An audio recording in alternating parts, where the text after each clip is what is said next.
આજે મારો second day હતો બાલીમાં. સવારના વહેલો ઉઠી ગયો.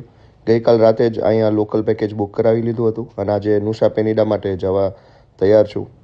સવારના વેઇટ કરું છું હોટલની બહાર, સન આઇલેન્ડ અને રિસોર્ટ. ત્યાં મારો ડ્રાઈવર આવી ગયો છે મને પિકઅપ કરવા માટે અને બધી ફોર્માલિટીઝ, એટલે જે ટાઈમ આપે એ લોકો પિકઅપ કરવા માટે ત્યારે એ આવી જ જાય છે.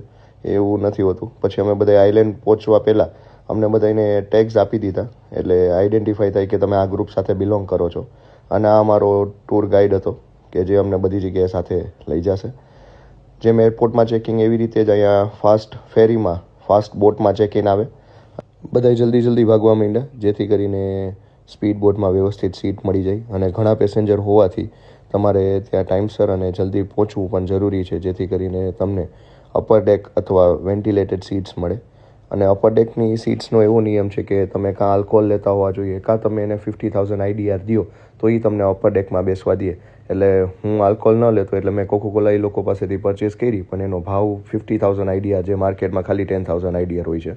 અને ત્યાં અમે પહોંચી ગયા આઇલેન્ડ પાસે અને તમે ત્યાંનું નાળિયેર જોઈ શકો. એક નાળિયેરમાં મિનિમમ 3 જણા પી શકે.